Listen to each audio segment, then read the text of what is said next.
Kelompok Hamas akhirnya menyetujui proposal gencatan senjata yang diajukan Amerika Serikat sejak Juni 2025 lalu.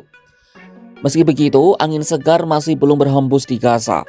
Pasalnya Israel justru memberi sinyal tetap ingin melanjutkan perang dan tidak tertarik untuk gencatan senjata. Setidaknya ini terlihat dari pernyataan para pejabat tinggi Tel Aviv, termasuk Perdana Menteri Benyamin Netanyahu. Ia pun mengolok-olok Hamas, menyebut kelompok itu terpaksa menerima proposal karena posisinya semakin terdesak dengan serangan Israel yang semakin meningkat. Seperti apa perkembangan diplomasi yang terjadi antara Hamas dan Israel baru-baru ini? Simak selengkapnya dalam video berikut.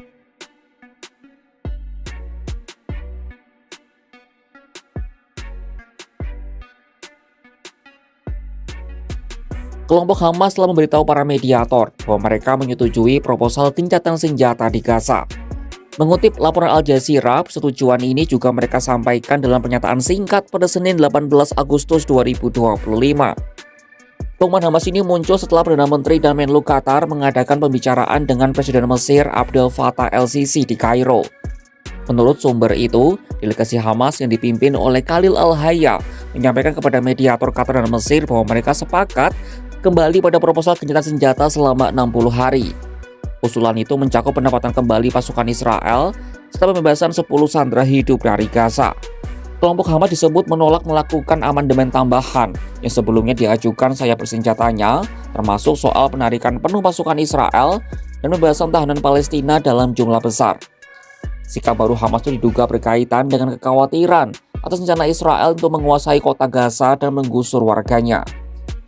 Seorang sumber diplomatik Israel dan Arab juga menyebut Hamas kali ini terlihat bersedia melunakkan sebagian tuntutan yang sebelumnya membuat perundingan menjadi buntu. Namun kesenjangan tetap besar, terutama soal pelucutan senjata Hamas. Israel mensyaratkan pelucutan penuh dan demilitarisasi Gaza sebagai bagian dari kesepakatan akhir. Mediator Arab menilai syarat itu mustahil dipenuhi dalam waktu dekat, bahkan berpotensi menggagalkan proses damai. Mereka lebih memilih mekanisme bertahap, mirip seperti yang diterapkan di Lebanon dengan dukungan pasukan negara-negara Arab jika diminta oleh otoritas Palestina. Namun Israel menolak keras keterlibatan otoritas Palestina, sehingga usulan ini belum bisa bergerak maju. Kesepakatan yang dianggap parsial ini masih bisa berkembang menjadi gencatan senjata permanen jika berhasil dijalankan selama 60 hari. Dengan setujunya Hamas terhadap usulan gencatan senjata, apakah artinya perdamaian di Gaza sudah dekat? Sayangnya tidak. Setidaknya inilah yang dilaporkan oleh Al Jazeera. Selama 2 tahun terakhir, Hamas telah menerima usulan gencatan senjata dan pembebasan tawanan. Namun Israel terus menolaknya dan bersikeras melanjutkan perang. Hal yang sama juga terjadi saat ini.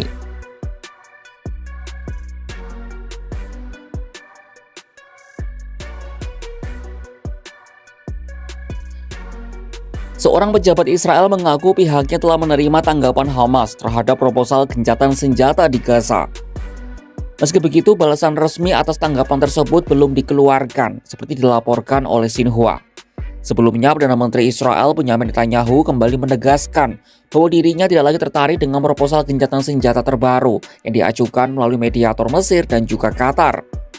Meskipun Hamas telah menyatakan menerima usulan tersebut, Netanyahu menilai kelompok itu hanya bersedia berunding karena berada di bawah tekanan besar akibat operasi militer Israel. PM Israel itu mengatakan bahwa ia telah bertemu dengan para petinggi militer Israel untuk membahas rencana pengambil alihan kota Gaza.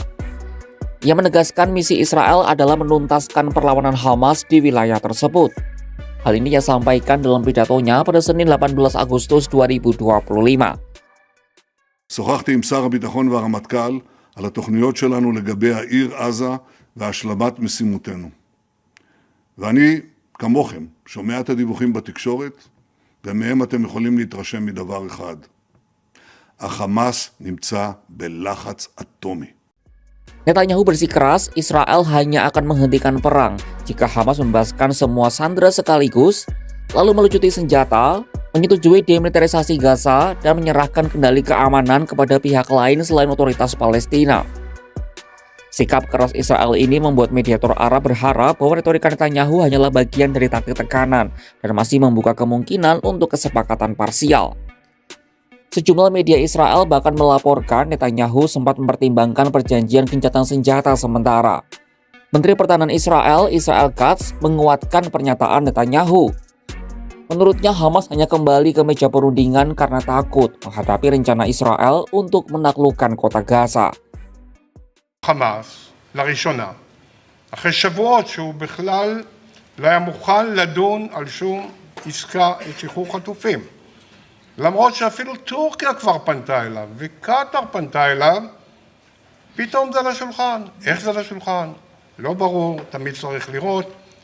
הסיבה היא ברורה ואנחנו רואים את זה בשיח שם. רק החשש שלהם מכך שאנחנו מתכוונים ברצינות לכבוש את עזה. מול האלטרנטיבה הזאת, הם מוכנים לדון. Ia menambahkan jika Israel berhasil menguasai kota Gaza, maka Hamas akan mengalami kekalahan besar. Keputusan Israel yang ogah menghentikan perang mendapatkan perlawanan dari ratusan ribu warga Israel yang berkumpul di Tel Aviv pada Minggu 17 Agustus 2025 malam. Mereka menuntut agar pemerintah Netanyahu menyetujui kesepakatan dengan Hamas untuk mengakhiri perang dan membawa pulang semua sandera yang tersisa. Kelompok Hamas akhirnya mengucapkan kata yang ditunggu-tunggu oleh dunia, yakni setuju pada gencatan senjata. Proposal yang sudah berbulan-bulan tertunda akhirnya mereka terima. Tapi Gaza masih belum bisa bernafas lega, karena di lain sisi Israel justru menunjukkan sikap sebaliknya. Netanyahu menolak dan menyebut Hamas hanya menyerah karena terdesak. Perdamaian seolah tinggal selangkah, tetapi di medan perang, satu langkah saja bisa berubah menjadi jurang. Gaza masih menunggu perdamaian dalam penderitaan yang sulit diterima nalar. Saksikan kabar lainnya hanya di kanal YouTube Kompas.com.